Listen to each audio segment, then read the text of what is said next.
अस्सलाम वालेकुम स्टूडेंट्स, मैं हूं मुदस्सिर बशीर।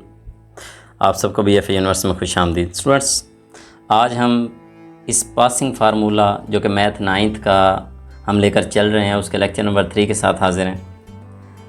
आपको पता है कि हम इसके बारे में बात कर चुके हैं कि अगर आपकी मैथ 9th में सप्ली है या आपको ख़दशा है कि आपसे ये 9th क्लास की मैथ पास नहीं हो पाएगी या आप चाहते हैं कि हमें तो सिर्फ इसे पास करना है, तो उसके लिए हमने ये फार्मूला बनाया था 50 क्वेश्चन का और उसमें 25 डेफिनेशंस हमने साथ शामिल की थी कि अगर बंदा ये 50 क्वेश्चन और 25 डेफिनेशन कर लेता है तो फिर उसके लिए मैथ को पास करना कोई मुश्किल नहीं रहेगा।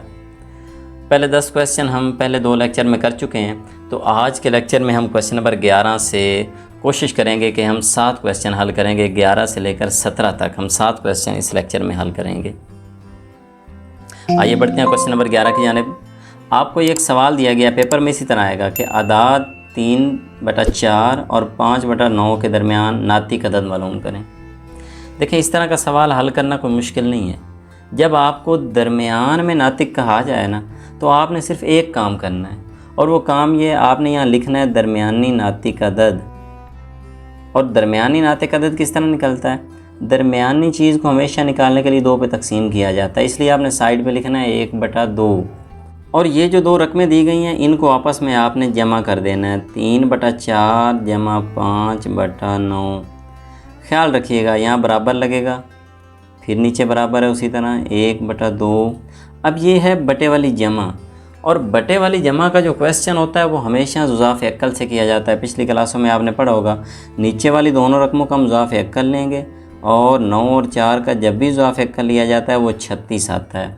अब बारी बारी तकसीम होगा, 4 को 36 पे तकसीम करूँगा तो 4 9 36, 9 जवाब आया।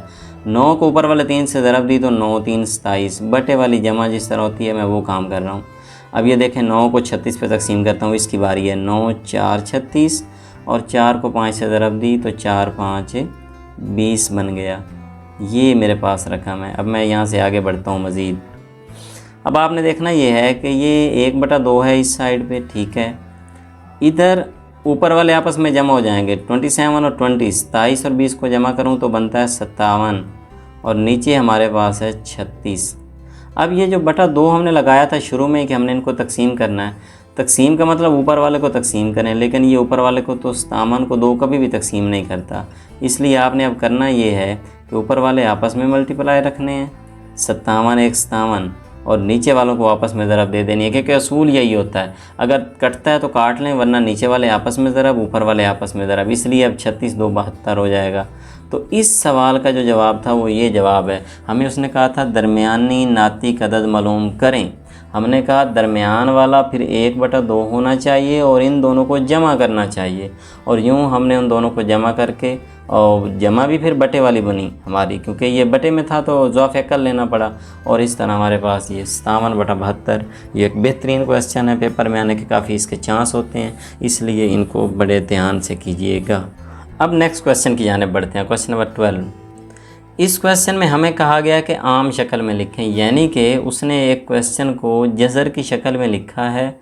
आपको कह रहा है इसको ज़रा सिंपलीफाई कर दीजिए, सादा कर दीजिए। अच्छा, सादा करना बड़ा आसान होता है। आप जज़र के नीचे 125 है तो आपने करना ये है कि यहाँ पे आपने 125 की ज़रा तजज़ी करनी है। अगर आपको इस तरह की तजज़ी आती है, 5 2 10, 5 5 25, ये मज़ीद नीचे जाएगा, 5 5 25 और 5 1 5, यानी 125 को 3 बार 5 के बराबर मैं लिख सकता हूँ। दूसरे लफ्ज़ों में अगर आप यहाँ लिखें, इसको आप ऐसे लिखेंगे, ये ऊपर जिस तरह ये 3 वाली जगह है लिखी रहने दें, -125 है ना, तो 5 के साथ माइनस लगा लें, तो -5 ज़रब, ये फिर ब्रैकेट में लिखना पड़ेगा, -5 ज़रब -5, तो यानी कि ये मेरे पास 3 बार -5 है। 3 बार -5 का मतलब ये भी होता है ज़रब में, ज़रब का असूल ये है कि कोई नंबर जितनी बार ज़रब में लिखा हो आप उसकी पावर बना सकते हैं। 2 को 3 बार ज़रब है ना, तो आप लिख सकते हैं 2 की 3, और यहाँ पे 5 3 बार ज़रब है तो आप लिख सकते हैं -5 की पावर 3, और ऊपर आपके पास जो जज़र है वो भी 3 वाली है। तो अगर जज़र और पावर सेम हो तो ये दूसरे के साथ कट जाते हैं।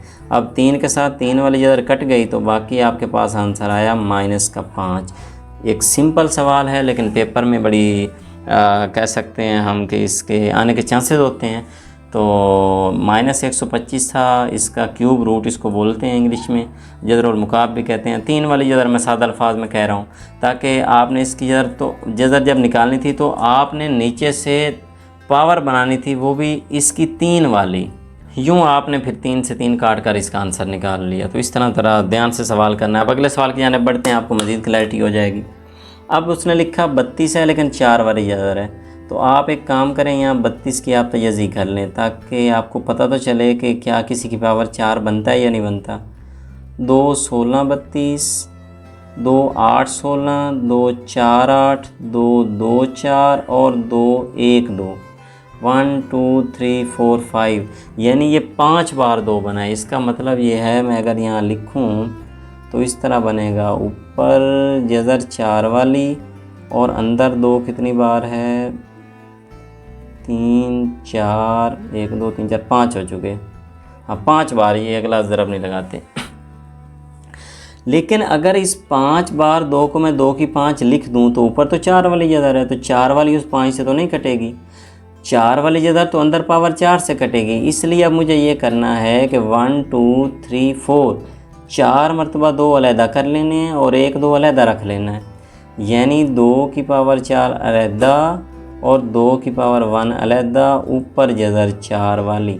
अब फ़ायदा ये होगा कि ये जो 4 वाली आपकी जज़र है ये दोनों पे अलहदा अलहदा अप्लाई कर देनी है हमने, और जो ही मैंने दोनों पे अलहदा अलहदा अप्लाई की, ये 4 वाली जज़र इस 4 से कट कर बाकी 2 बचाएगी, लेकिन उसके साथ वैसी रहेगी क्योंकि उसके अंदर तो पावर है ही कोई ना, वो कट ही नहीं सकती। तो 2 × ये 4th रूट ऑफ 2 इसका ये आंसर है। सवाल सादा है, उसने इस तरह दे देना, इसको मुख्तसर कीजिए। फिर आपने वहाँ पे घबरा नहीं जाना कि ये पता नहीं क्या चीज़ है। तजज़ी करें, ज़्यादा मरतबा बनाए, 4 पीस अलग करें, 1 अलग करें, 4 वाला कट जाएगा, जो 1 वाला उसके ऊपर उसी तरह जज़र रहेगी। नेक्स्ट को देखें, नेक्स्ट पार्ट आपका। इस पार्ट में इस तरह से है कि ये 5 की जज़र है, 5th रूट है अब, और 2 रकमें हैं। आप स्टार्ट में ये काम कर सकते हैं, आप इन दोनों के ऊपर अलग अलग कर दें, ऊपर वाले की अलहदा और नीचे वाले की अलहदा। और आपने देखा कि अभी हमने काम किया है, मैं यहाँ लिखने लगा हूँ, ऊपर वाले की तो तजज़ी हो नहीं सकती, वो वैसे ही रहे, लेकिन नीचे गौर करें, 32 को तो अभी मैंने 2 की पावर 5 बनाया क्योंकि 5 बार 2 आया था। तो अब चूँकि मेरे पास जज़र भी 5 वाली है, लिहाजा मैं 32 को डायरेक्ट 2 की 5 लिख दूँगा। अब मुझे उसकी तरह 2 की 4 और 2 की 1 अलहदा करने की ज़रूरत नहीं है। फ़ायदा ये होगा कि ऊपर वाला 3 की 5 उसी तरह रहेगा, लेकिन नीचे वाले इस 5 वाली जज़र से ये अंदर वाली 5 कट जाएगी, नीचे सिर्फ 2 बचेगा। तो ये हमारा फिर इस क्वेश्चन का आंसर होगा। इस तरह के बस हम 4 क्वेश्चन कर रहे हैं ताकि हमें ये प्रैक्टिस हो जाए कि अगर इस तरह का सवाल हमारे पास आए, जब हमें वो कहे कि इनको मुख्तसर करें, तो फिर हमें वो करने आते हों। आखिरी क्वेश्चन इस टाइप का, इस कैटेगरी का, ज़रा इसको देखें कैसे हल करूँगा। अब देखें -8 27 और क्यूब रूट है, जज़र 3 वाली है। आप इन दोनों की तजज़ी करके देख लें। 8 की तजज़ी करूँ तो इस तरह करनी है, बल्कि तजज़ी 2 4 8, 2 2 4 और 2 1 2, 1 2 3, यानी 2 की पावर 3 बनता है। मैं इन दोनों को यहाँ डायरेक्ट अलग-अलग करके लिख भी लेता हूँ, यानी -2 की पावर मैं 3 लिख दूँगा 8 को, क्योंकि 8 के 3 पीस बने हैं, और ऊपर जज़र भी 3 वाली है। नीचे वाला देखें 27 है, यहाँ आप 27 की तजज़ी करें। 3 9 27, 3 3 27, 3 3 9 सॉरी, और 3 1 3, 3 9 27, 3 3 9 और 3 1 3, यानी ये भी 3 की पावर 3 बना। तो नीचे वाला जो 27 है, ये वाला 27, इसको भी मैं 3 की पावर 3 लिख के ऊपर ये वाला 3 लगा देता हूँ। तो इस 3 से ये भी कट गया, ये भी कट गया, तो बाकी मेरे पास जो चीज़ बची, ऊपर -2 रह गया और नीचे सिर्फ ये अंदर वाला 3 रह गया। तो ये सवाल आपके पास सिंपल था, 8/27 था। हमने 8 की फैक्टराइजेशन की, 27 की भी कर ली, वो भी 2 की 3 बन गया, ये 3 की 3 बन गया, वो हमने काट दी ऊपर वाली 3, और यूँ -2 बटा ये वाला 3 हमारे पास आंसर आ गया। तो अब बढ़ते हैं अपनी नेक्स्ट कैटेगरी की जानिब, क्वेश्चन नंबर 13 की जानिब। अच्छा, इस क्वेश्चन में ये 2 पार्ट हैं इस क्वेश्चन के, लेकिन हैं बड़े इम्पोर्टेंट, ख्याल रखिएगा इसका। ये अक्सर व बेशतर पेपर में ये क्वेश्चन आया रहता है, 2 हैं इनमें से एक आया रहता है, लेकिन ट्रिकी क्वेश्चन है, बिल्कुल शॉर्ट हैं, आसान हैं, लेकिन अगर समझ हो तो फिर ये आसान है। इन क्वेश्चन में सिर्फ टारगेट उसका ये है, एक बात आपने याद रखनी है कि अगर एक रकम के ऊपर कोई नंबर लगाओ इस तरह, तो उसको हमेशा पावर समझा जाता है। 2 के ऊपर 3 का मतलब ये है कि नीचे वाली रकम 2 के ऊपर 3 है ना, तो इसका मतलब 2 को 3 बार ज़रब देनी है। लेकिन जब कभी आपको 2 नंबरों के दरमियान इस तरह एक नीचे नंबर है, ऊपर नंबर उसके ऊपर नंबर है, लेकिन दोनों के दरमियान ब्रैकेट नज़र आए, तो ब्रैकेट का मतलब हमेशा ज़रब होता है, तो फिर आपने इन दोनों को ज़रब देना है, ये 3 2 6 बनेगा। बस इस बात का आपने ख्याल रखना है कि अगर 2 पावर्स के दरमियान ब्रैकेट हो, जैसा कि आपको यहाँ नज़र आ रहा है, ये एक पावर है, ये भी पावर है, इन दोनों के दरमियान ब्रैकेट है, ब्रैकेट का मतलब ज़रब है, लेकिन यहाँ दोनों पावर्स के दरमियान कोई ब्रैकेट नहीं है ऊपर वाली, इसका मतलब नीचे वाला जितनी ऊपर पावर लिखी गई है उतनी मरतबा नीचे वाले को ज़रब देनी है। 2 के ऊपर 3 लिखा गया, मतलब 2 ज़रब 2 ज़रब 2 करना होगा, 3 बार 2 को ज़रब देना होगी। बस ये पॉइंट है जो वो समझाना चाहता है आपको, यानी 5 के ऊपर अगर 2 और फिर 3 लिखी हुई है पावर, तो इसका मतलब ये है 2 को 3 बार ज़रब देना है, और जब आप 2 को 3 बार ज़रब देंगे तो आपका जवाब 2 2 4 बनेगा और 4 2 8 बनेगा, यानी 5 के ऊपर 8 बनेगा। और इस तरफ ये 3 और 2 ज़रब खाएंगे और 3 2 कितना बन जाएगा, 6 हो जाएगा। तकसीम की ये खूबी है कि अगर ये रकमें सेम हों और तकसीम हो रही हूँ तो फिर पावर्स हमेशा आपस में माइनस होती हैं। पहले वाली पावर तकसीम की जगह आपने यहाँ ऊपर माइनस लगाना, नीचे नहीं लगाना, और वो 6, यानी ये ऊपर वाले आपस में माइनस होते हैं, नीचे वाले दोनों में से एक लिखा जाता है, ऊपर वाले माइनस हो जाते हैं। लिहाजा ये अब ऊपर बच गए 8 में से 6 जाए तो ऊपर 2 रह जाते हैं, और 5 की पावर 2 का मतलब है किसी की पावर जितनी हो उतनी बार नीचे वाला ज़रब होता है। 5 की 2 का मतलब है 5 ज़रब 5, तो 5 5 बना 25। इस तरह इस सवाल का जवाब आया। पेपर में इस तरह सवाल लिखोगा और आगे कहेगा मुख्तसर करें, तो जब मुख्तसर करने की बात आए तो फिर आपने इस बात का ख़ास ख्याल रखना है। अब एक आपके सामने इसी तरह का एक और क्वेश्चन है, उसने थोड़ा सा उल्टा करके दे दिया है। अब इस पे गौर करें, देखें पहले ही 2 पावर्स के दरमियान ब्रैकेट है, और ब्रैकेट का मतलब हम सीख चुके हैं कि 3 2 6, यानी अगर 2 पावर्स के दरमियान ब्रैकेट है आपने ज़रब करना है। और इस तरफ देखें, इस तरफ दोनों पावर के दरमियान कोई ब्रैकेट नहीं है, इसका मतलब नीचे वाली पावर जितनी ऊपर है उतनी बार ज़रब होगी। 3 के ऊपर 2 लिखा हुआ है, 3 के ऊपर 2 का मतलब है नीचे वाले को, नीचे वाला 3 है, ऊपर 2 मतलब 2 बार ज़रब देना है, तो 3 3 9 बनेगा। तो यहाँ 3 तो 6 नहीं कर देना, ये 3 3 9 लिखना है आपने। और वही फिर तरीका, अगर रकमें तकसीम हो रही हैं, नीचे वाले दोनों में से एक लिखा जाएगा, ऊपर की इस पावर, ये तकसीम की जगह माइनस लगेगा, और फिर ये पावर। अब आप गौर करें, जमा के 6 हैं, माइनस के 9 हैं, इसका मतलब है यहाँ ऊपर माइनस के 3 बच जाएंगे। और अगर कभी कोई क्वेश्चन आपका मनफी में आ जाए, उसको पॉजिटिव करने के लिए पूरी रकम ही उठाकर बटे के नीचे ले जानी है। ये जब बटे के नीचे जाएगा ये प्लस का 3 हो जाएगा, तो इसका फिर ये आंसर है।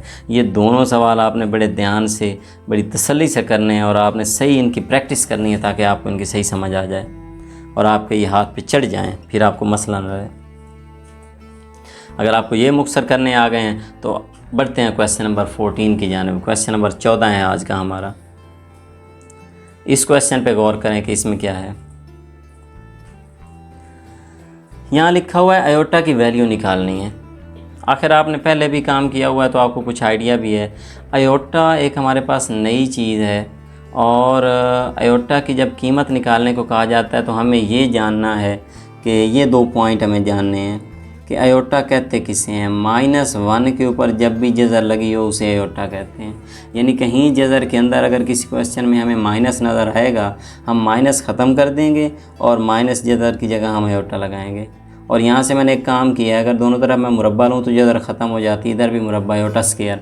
आयोटा स्क्वायर की कीमत -1 होती है। ये फिर आपने याद रखना है कि आयोटा की पावर 2 की कीमत -1 होती है। ये हमें वो क्वेश्चन देगा पेपर में, कभी कहेगा आयोटा 7 की कीमत मालूम करें, कभी कहेगा आयोटा 50 की कीमत मालूम करें, आयोटा 25 है, आयोटा 8 है, मुख्तलिफ हमें वैल्यूज़ मालूम करने को कहेगा।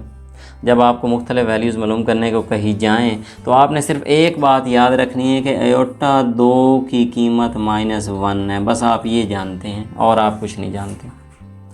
आपको वो कहता है आयोटा 7 मालूम करें, आप कहो कि हमें आयोटा 7 का नहीं पता, आपको मुझे आयोटा 2 का पता है, आप यहाँ आयोटा 2 लगाओ, आपको क्योंकि मुझे पता है आयोटा 2 का, आयोटा 7 का नहीं पता। लेकिन उसने तो आयोटा 7 आपसे पूछा है, तो फिर इस आयोटा 2 को अब खुद से बदलो 7 में। देखो यहाँ ब्रैकेट लगाते हैं, 2 को 3 से ज़रब दे दूँ तो 2 3 6 हो जाएगा, लेकिन वहाँ तो उसने आयोटा 7 पूछा हुआ है, एक आयोटा अभी भी कम है, आप एक आयोटा यहाँ बाहर लगा दें, यूँ आयोटा 7 पूरे हो जाएंगे और हमारा काम भी बन जाएगा क्योंकि हमें आयोटा 2 का पता था।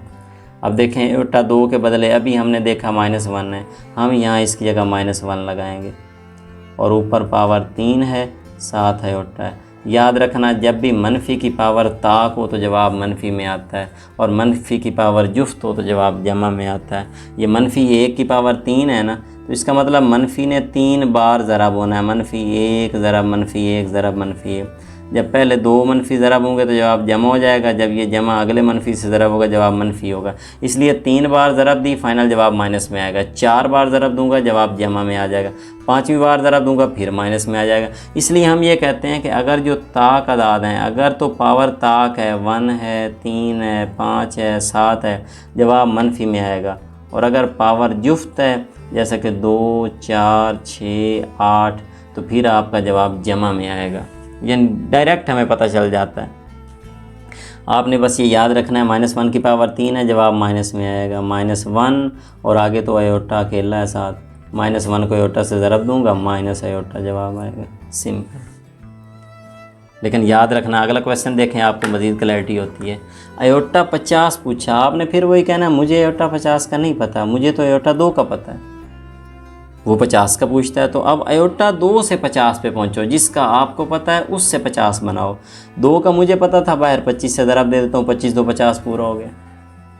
तो यानी उसका काम भी हो गया और हमारा काम भी हो गया। वो 50 पूछता था, 50 पूरा, लेकिन हमें 50 का नहीं पता, हमें 2 का पता है, हमने 2 भी लगा लिया। और अब हम आयोटा 2 के बदले उसकी वही वाली कीमत लगाएंगे -1 और ऊपर लगाते हैं पावर जो 25 है। तो देखें अभी मैंने कहा अगर पावर ताक है 1 1 3 5 7 यानी कि 7 9 11 13 15 17 19 21 23 25 25 इसी लिस्ट में आता है ना ताक वाली में, तो जवाब मनफी में लिखना है, ये -1 जवाब हो गया। अगला सवाल देखें। अब आपसे आयोटा 25 पूछा गया, आपने फिर वही कहना है हम नहीं जानते आयोटा 25 कौन है, हम जानते हैं आयोटा 2 है। अच्छा आयोटा 2 है तो अब इससे 25 भी बनाना है। 2 को अगर मैं 12 से ज़रब दे दूं तो 12 2 24 हो जाएगा, 13 से दूँ तो 26 होता है, 13 से नहीं देनी, 12 2 24, एक कम है ना, एक इधर बाहर लगा लेते हैं, यूँ मेरे पास ये 25 पूरे हो जाएंगे। आयोटा 2 लगाया ही इसलिए था क्योंकि उसकी कीमत का पता था, उसकी कीमत -1 है, -1 ऊपर जो 12 है और बाहर आयोटा। अब देखें माइनस की पावर जुफ्त आ गई, 12 जुफ्त है, 2 4 6 8 10 12। अगर मैंने अभी बताया था कि अगर पावर जुफ्त हो तो ये मनफी का जवाब जमा में आता है, ये जमा 1 आएगा और साथ आयोटा ज़रब खाएगा और आयोटा 1 आयोटा बनेगा यहाँ पे इस सवाल का जवाब। इस तरह का ये सवाल पेपर में आता रहता है और बस करना थोड़ी तवज्जो से है। 3 पार्ट और हैं मेरे पास, ये भी हल कर लेते हैं ताकि फिर हमें ये क्लियर हो जाए। अब माइनस आयोटा की पावर 8 है, अब आपने ख्याल करना है अंदर माइनस भी है आयोटा भी है, तो आप माइनस को -1 लिख के उसकी पावर भी लिख लो और आयोटा की 8 भी लिख लो, ये दोनों लिख लो। अब ये तो -1 की पावर 8, 8 तो जुफ्त है, लिहाजा ये तो आएगा जमा में, जमा का 1। अलबत्ता आयोटा की 8 आप नहीं जानते, आप आयोटा 2 जानते हैं, 2 लिख के ऊपर 4 लगा लेते हैं, 4 2 8 भी पूरा हो जाएगा। 1 से मल्टीप्लाई करें ना करें कोई फ़र्क नहीं पड़ता। बाकी रह गया आयोटा स्क्वायर, आयोटा स्क्वायर के बदले -1 क्योंकि इसकी कीमत तो हमने -1 लगानी है। ऊपर 4 है मेरे पास, ये 1 से ज़रा हो के फिर भी वही होना था, इसलिए मैंने 1 को स्किप कर दिया। -1 की पावर 4, 4 फिर जुफ्त है, जुफ्त में जवाब जमा, -1 की पावर 4 जवाब जमा का 1, दैट्स इट। अगला क्वेश्चन देखें। अब आपके पास 5वां पार्ट है माइनस आयोटा की पावर 5, बिल्कुल ऊपर वाले की तरह माइनस को अलहदा कर लो, इसकी पावर 5 रखो और आयोटा की 5 अलहदा कर लो। अलहदा करके अब देखो -1 की पावर 5 है ना, 5 ताक है, अगर ताक है तो जवाब माइनस में आएगा। और आयोटा की 5 को आयोटा की 2 में बदलो, 2 लिखूँगा, ऊपर 2 लगाऊंगा, 4 हो गए, एक आयोटा मुझे अलग करना पड़ेगा 5 करने के लिए। तो माइनस का 1 डॉट आयोटा की 2 की कीमत लगाऊंगा जो हमें हर बार पता है -1, ऊपर वाली पावर 2 और साथ ये वाला आयोटा। अब देखें -1 ज़रब, ये डॉट में लगा रहा हूँ, ये ज़रब है, -1 की पावर 2, देखें 2 तो जुफ्त है, जवाब जमा में, ये ओनली 1 आएगा, जमा का, जमा लिखने की ज़रूरत नहीं है, आगे आयोटा है मेरे पास। तो इसका जो फाइनल जवाब होगा, 1 को 1 से ज़रब दूंगा, ये मनफी का वो जमा का माइनस में जवाब, और -1 को आयोटा से ज़रब दूंगा तो फाइनल जवाब माइनस आयोटा। आयोटा का लास्ट क्वेश्चन देखें। हमारे पास आयोटा का आखिरी क्वेश्चन है जिसमें हमें क्या कहा गया है कि आयोटा 27, हम फिर वही सवाल करेंगे कि हम नहीं जानते आयोटा 27 कौन है, हम जानते हैं आयोटा 2 है, और अगर आयोटा 2 है तो फिर उससे 27 बनाना है, 2 13 26 और 27 नहीं हुए, एक आयोटा बाहर लगाता हूँ, 27 पूरे हो गए। और आयोटा 2 लगाया इसलिए था क्योंकि उसकी कीमत का पता है, -1 ऊपर 13 और ये साइड पे आयोटा, -1 की पावर 13, 13 तो ताक है, 1 3 5 7 9 11 13, तो फिर इसका मतलब जवाब मनफी में आएगा, और इधर मेरे पास आयोटा, -1 को आयोटा से ज़रब दूंगा तो जवाब वो देगा माइनस का आयोटा।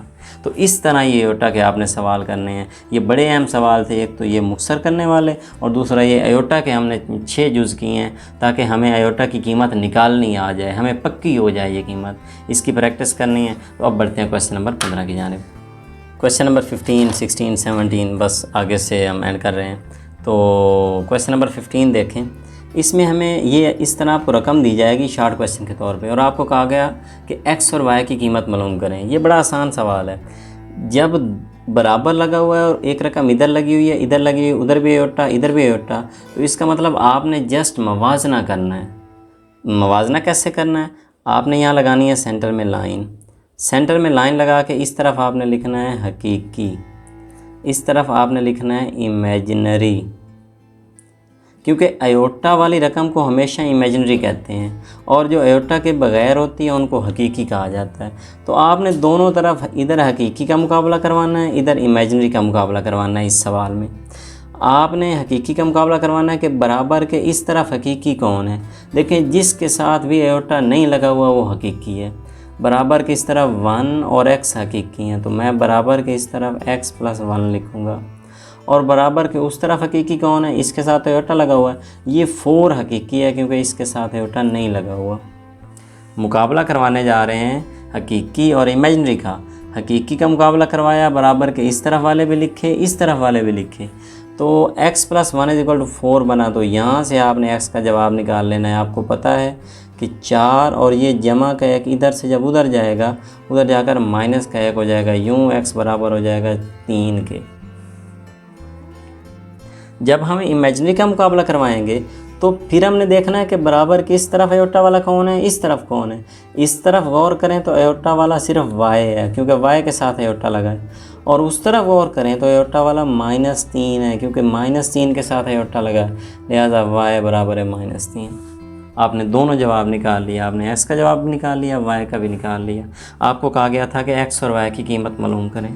बढ़ते हैं क्वेश्चन नंबर 16 और 17 की जानिब, जिसमें हमें सिर्फ ये कहा गया है कि आप इन नंबरों को a जमा b आयोटा की शक्ल में लिखें। सवाल इस तरह लिखा होगा और आगे लिखा होगा a + b आयोटा की शक्ल में लिखें, यानी सिर्फ इनको ज़रा जमा तफरीक कर दें। ये जमा तफरीक का सवाल है इसलिए मैंने ये 2 सवाल इस लेक्चर में डाल दिए हैं, और वैसे भी इन क्वेश्चन के साथ हमारा यूनिट नंबर 2 एंड हो जाएगा। पिछले 2 लेक्चर यूनिट नंबर 1 के जितने क्वेश्चन शार्ट थे, ये वाला लेक्चर यूनिट नंबर 2 के तमाम शार्ट्स पे है, इसलिए हम 17 पे पहुँच जाएँगे। ये मैं बराबर लगाऊँगा 2 जमा 3 आयोटा उसी तरह, और अलबत्ता ये वाला प्लस है, ठीक है, आगे 7 है, आगे -2 आयोटा है, जिस तरह भी है मैंने लिख दिया। अब आपने करना सिर्फ ये है कि जो गिनती वाले हैं वो गिनती वाले में जमा तफरीक करने हैं, और जो अयोटा वाले हैं वो आपस में जमा तफरीक करने हैं। ये जमा का 2 और जमा का 7, ये यहाँ पे लिखता हूँ, जमा का 2 जमा का 7, और जो अयोटा वाला है जमा का 3 अयोटा और ये माइनस का 2 अयोटा, ये मैंने आगे लिख दिए। गिनती वाले पहले लिख लिए, अयोटा वाले बाद में लिख लिए। तो जमा का 2 जमा का 7 जमा का बन गया 9, और जमा का 3 अयोटा माइनस 2 अयोटा, बाकी बचा जमा का 1 अयोटा। तो बस उसका भी यही कहना था कि गिनती अलग हो जाए और अयोटा वाला अलग हो जाए, तो 9 जमा अयोटा हमने लिख दिया। Just a plus B iota की शक्ल बन गई। अगला सवाल देखें। इसी तरह यहाँ भी वही है कि a प्लस बी अयोटा की शक्ल बनानी है, बराबर लगाते हैं। अब लेकिन ब्रैकेट के बाहर अब 2 लगा हुआ है, उधर ब्रैकेट के बाहर 3 लगा हुआ है। इसका मतलब ये बाहर वाला 2 अंदर वाली दोनों रकमों से ज़रब खाएगा। तो 2 को अंदर मल्टीप्लाई करता हूँ, 2 5 10 बना, जमा 2 4 8 बना, 8 के साथ अयोटा भी लग गया, बीच में माइनस आ गई, 3 7 21 हो गया। अब ये माइनस उस जमा से ज़रब खाएगा तो अगली रकम भी माइनस में होगी, और 3 4 12 हो गया, 12 अयोटा। बस अगला स्टेप तो आपको पता है आसान है, गिनती वाला गिनती वाले में, अयोटा वाला अयोटा वाले में। 10 माइनस का 21, और आगे अलग लिखता हूँ, जमा का 8 अयोटा और माइनस का 12 अयोटा। अब गिनती वाले में जमा कर लें, जमा का 10 है और माइनस का 21 है, तो यहाँ तो बच गया माइनस के 11, क्योंकि मनफी के ज़्यादा हैं वो बच गए। यहाँ जमा अयोटा वाले जमा के 8 हैं और मनफी के 12 हैं, तो वहाँ मनफी के ज़्यादा हैं। मनफी के 12 में से 8 निकाले तो बाकी 4 बचते हैं, तो 4 अयोटा 7 लिखना है। तो ये आपका इस सवाल का जवाब है। अगला सवाल तो इससे भी आसान है, लेकिन ये सवाल पेपर में आने का चांस होता है, क्योंकि ब्रैकेट के बाहर सिर्फ माइनस लगी हुई है, उस ब्रैकेट के बाहर भी सिर्फ माइनस है, यानी सिर्फ हमने मनफी अंदर भेजनी है। मनफी जब उस मनफी से ज़रब खाएगी, जवाब वो कर देगी जमा में। आपके पास आएगा जमा का 3, और ये मनफी जब उस जमा से ज़रब खाएगी उसको माइनस कर देगी, माइनस का 5 अयोटा। अब ये माइनस जब अंदर खाएगी ज़रब, तो पहले वाले को माइनस कर देगी, लेकिन दूसरे वाले वो जमा है तो उसको भी वो माइनस कर देगी। इस तरह हो गया। अब अगला स्टेप तो हमारा आसान होता है, गिनती वाले में 3 माइनस का 4, अयोटा वाले में माइनस का 5 अयोटा और माइनस का 9 अयोटा। यहाँ पे याद रखिएगा, जमा का 3 माइनस का 4, यहाँ माइनस का 1 बचता है, और वो माइनस का 5 माइनस का 9 दोनों ही माइनस के हैं, तो माइनस के टोटल कितने हो गए, माइनस के 9 और 5 14 हो गए, तो 14 अयोटा इसका जवाब है। आसान सवाल हैं, बस थोड़ी सी अब प्रैक्टिस आपने करनी है ताकि आपको ये सवाल आ जाए। आज का लास्ट क्वेश्चन नंबर 17, इसके भी 2-3 पार्ट हैं, हल करके देख लेते हैं ताकि हमें क्लैरिटी हो जाए। अब पहले हम जमा तफरीक कर रहे थे, अब हम ज़रब कर रहे हैं। यहाँ भी करना वही है, ए जमा बी अयोटा की शक्ल में लिखना है, यानी इसको तोड़ कर सीधा करना है। बस एक स्टेप ज़रब का है, उम्मीद है आपको ये आती होगी। दोबारा भी बताने लगा हूँ, लेकिन आपको आनी चाहिए। पहली रकम पहली से ज़रब खाएगी, फिर पहली दूसरी से ज़रब खाएगी, क्योंकि बीच में ज़रब है। अब जमा तफरीक नहीं लगी हुई, पहले बीच में तफरीक आ गई थी, जमा भी आ गई थी इस सवाल में, लेकिन इसमें ज़रब है। तो -7 -3 से खाएगा ज़रब, तो माइनस माइनस जमा और 7 3 21, फिर -7 उस अगली रकम से ज़रब खाएगा, जमा माइनस माइनस और 7 2 14। अब इसकी बारी, 3 3 9 जमा माइनस माइनस 3 3 9 अयोटा। अब इसकी बारी आखिरी के साथ, 3 2 6 दोनों जमा के हैं, जमा में अयोटा ज़रब अयोटा, अब 2 अयोटा हैं, तो फिर ये बन जाएगा अयोटा स्क्वायर। अब यहाँ पे याद रखना पुराना स्टेप, 21 माइनस का 14 अयोटा माइनस का 9 अयोटा, ठीक है यहाँ तक। लेकिन जमा 6 अयोटा स्क्वायर का आपको पहले ही पता है, पहले आपने इतने सवाल किए हैं।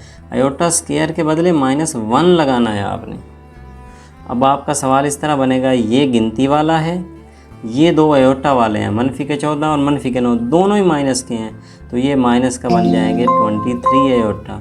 और बत्ता वो 6 और -1 ज़रब खाएंगे, तफरीक नहीं होगा क्योंकि बीच में ब्रैकेट है, 6 1 6 वो बनेगा -6। तो अगले स्टेप पे वो गिनती वाला, ये गिनती वाला, जमा का 21 माइनस का 6, 21 में से 6 निकाल देते हैं, बाकी बचते हैं 15 और अयोटा के बच गए 23। इस तरह आपने ये सवाल हल किए। तो इस तरह ज़रब वाले सवाल जब आएंगे तो फिर आपने ये भी ट्राई करनी है, इनको हल करना है। 7 3 21, 7 2 14, 3 3 9, 3 2 6 यहाँ। लेकिन इस ज़रब वाले सवालों में एंड पे अयोटा स्क्वायर बना करेगा, उसकी जगह आपने -1 लगाना है और फिर 6 हुआ, गिनती वाले में से गिनती वाला, अयोटा वाला अलहदा। अब हम बढ़ते हैं अपने इसके सेकंड पार्ट की तरफ और इस क्वेश्चन में देखें जज़र के अंदर माइनस लगी हुई है। मैंने वहाँ शुरू में बताई थी एक बात कि अगर जज़र के अंदर माइनस आ जाए तो आपने उसके बदले सिर्फ अयोटा लगा देना है। तो लिहाजा इस सवाल को सीधा करेंगे इस तरह, 2 बाहर वाली माइनस, 4 की जज़र तो 2 आ जाएगी और जो अंदर मनफी है उसके बदले अयोटा लगा देना है आपने। आगे भी आपने वही स्टेप करना है। माइनस, बड़ा ट्रिकी क्वेश्चन है ये। 4 की जज़र 2 आएगी और जज़र के अंदर माइनस है, उसके बदले अयोटा। अब आपका पिछला सवाल बन गया ज़रब वाला। ज़रब दें ज़रा, पहले वाला पहले से 2 3 6, 2 2 4 अयोटा, इसकी बारी इसके साथ 2 3 6 अयोटा और माइनस माइनस जमा 2 2 4 और अयोटा ज़रब अयोटा, अयोटा की पावर 2। देख ले, मैंने इसको पकड़ के पहले से ज़रब दी, फिर दूसरे से दी, फिर इसको पकड़ के पहले से दी, फिर दूसरे से दी। अब 6, ये 2 अयोटा वाले हैं, अयोटा स्क्वायर वाला है, उसको छोड़ दें, अयोटा वाले आपस में मिला लें। अब ये तो मैंने 6 लिख लिया और ये 2 मेरे पास अयोटा वाले हैं, तो माइनस का 4 माइनस का 6, दोनों माइनस के अयोटा हैं, तो माइनस के बन गए 10 अयोटा। और वो जो 4 अयोटा स्क्वायर है, जहाँ आपको अयोटा स्क्वायर नज़र आया उसकी जगह -1 लगाओ। और अब देखें ये 6 माइनस का 10 अयोटा और 4 1 4 बार जमा, अंदर माइनस, 4 1 4 माइनस का 4, तो जमा के 6 में से माइनस के 4 निकाल दें तो बाकी बचते हैं 2 माइनस 10 अयोटा। ये फिर हमारा आंसर है इस सवाल का। सवाल हैं छोटे छोटे, लेकिन थोड़ा सा आपने ख्याल करके हिम्मत करके करने ज़रूर हैं। आप अब ये भी ना कहें कि हमें बिल्कुल ही, इतनी सी मैथ तो आपको करना पड़ेगी, ताकि छोटी छोटी कैलकुलेशन, मैथ तो बहुत बड़ी है लेकिन उसके अंदर से हम ये छोटे छोटे पीस निकाल रहे हैं जो बेइंतहाई है हमें, तो ये छोटी छोटी ज़रब, छोटी सी जमा तफरीक, ज़ाहिर है कुछ तो करना पड़ेगा। यहाँ मैंने 2 ट्रिकी क्वेश्चन भी रखे हैं, मैं अभी आपको ये ट्रिकी भी करवाता हूँ ताकि आपने इनके ऊपर भी ग्रिप ले लेनी है थोड़ी सी, ये भी थोड़े इंपॉर्टेंट होते हैं।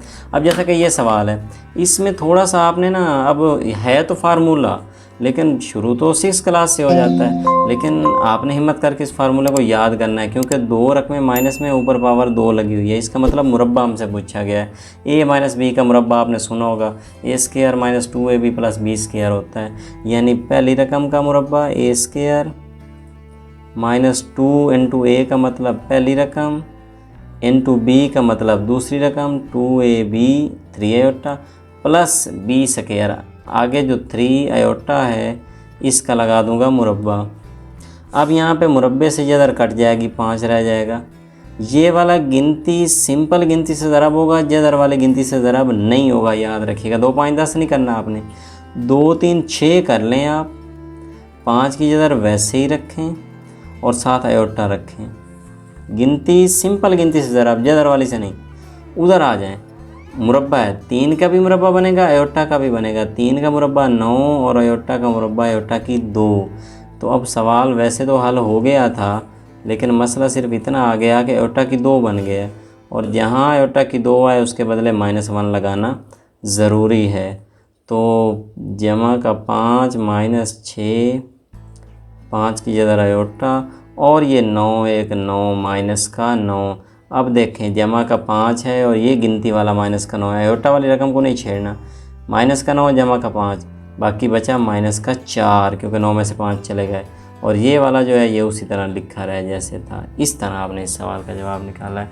मुरब्बा खोलना है, पहली माइनस दूसरी का ये वाला मुरब्बा, a स्क्वायर माइनस 2ab जमा b square, a square minus 2 into a into ये वाला b प्लस b का स्क्वायर।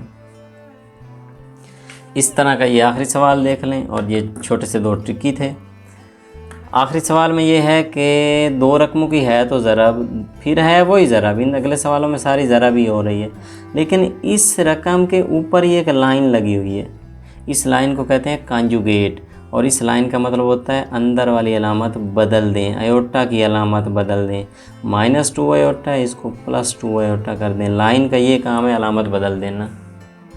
जब अलामत बदली गई तो अब तो आपने वही ज़रब देनी है। देखें 2 3 6, 2 2 4, 3 3 9 और 3 2 6। तो सॉरी 3 2 6 और आयोटा ज़रब आयोटा एंड पे आयोटा स्क्वायर बनेगा। ये ज़रब वाले सारों में आखिर पे आयोटा स्क्वायर बनता है। अब ये 6 आयोटा वाली 2 रकमें हैं, जमा का 4 माइनस का 9, तो 9 में से 4 चलेगा, बाकी माइनस के 5 बचते हैं। अलबत्ता 6 इंटू आयोटा स्क्वायर के बदले लगेगा -1, तो 6 -5 आयोटा और माइनस, और वो भी माइनस ज़रब खा के 6 हो जाएगा। अब देखें ये भी जमा का 6 है, वो भी जमा का 6 है, जमा का हो गया 12, और आयोटा वाला जो -5 था उसी तरह रहा। तो ये आयोटा के हमने सवाल किए हैं। कुछ हमने पहले आयोटा की वैल्यू निकाली है और फिर हमने कुछ आयोटा की जमा तफरीक और ज़रब सीखी है। आयोटा की जमा तफरीक ज़रब आपको आनी चाहिए। इस तरह के सवाल पेपर में जब भी आएँ तो आपको हल करने आने चाहिए। ये 2 छोटे से सवाल हैं बस, ये 4 जदर वाले। जैसे पीछे जदर वाले हम कर रहे थे ना मुख्तसर, वहाँ 3 जदर थी, 4 जदर थी, यहाँ भी 4 जदर है। तो 4 जदर हल करने के लिए सिर्फ एक बात आपने याद रखनी है कि अंदर है 81 की कर लें तजज़ी। ये इस तरह होती है, 3 27 81 होता है, फिर 3 9 27 होता है, फिर 3 3 27 होता है और 3 1 3, यानी 1 2 3 4, 3 की पावर 4 अंदर बनता है। y की ताकत -12 है, लिखा रहने दें। x की ताकत -8 है और जदर है 4 वाली। बस आपने एक ट्रिक की बात अब याद रखनी है इस सवाल में कि 4 वाली जदर का मतलब है 4 से काटते जाना है। देखो 4 से ये 4 कट गया तो 3 बच गया। y के नफ़ी 12 को 4 पे काटा तो 4 3 12, यानी y का 4 3, नफ़ी वैसे लगा रहेगा 4 3 12, और वो वाला 4 2 8, तो यानी कि नफ़ी का 2। और अभी मैंने एक सवाल पीछे किया था कि पावर नफ़ी में हो तो उसे जमा करने के लिए बटे के नीचे ले जाओ। 3 ऊपर ही रखूँगा, ये दोनों उठाकर बटे के नीचे ले जाऊँगा, ये बटे के नीचे जाकर y का जमा 3 हो जाएगा, वो भी बटे के नीचे आकर x का जमा 2 हो जाएगा। बस इस तरह आपने ये सवाल करना है। यानी ट्रिकी सा सवाल है कि 81 की तो पावर बना ली, लेकिन बाकियों को 4 पे काटते गए क्योंकि 4 वाली जदर है। जिसके ऊपर जदर ना लगी हो वो जदर याद रखना 2 वाली होती है। अब देखें 25 है ना, आपने 25 की पहले तजज़ी की, 5 5 25, 5 1 5, यानी 5 की पावर 2 बनता है। तो आपने अंदर लिख लिया 5 की 2, और ये आपका 10n लिखा हुआ है, ये आपका 8m लिखा हुआ है, ये लिखा रहे। आपकी जदर है 2 वाली जदर का मतलब है 2 से काटना है।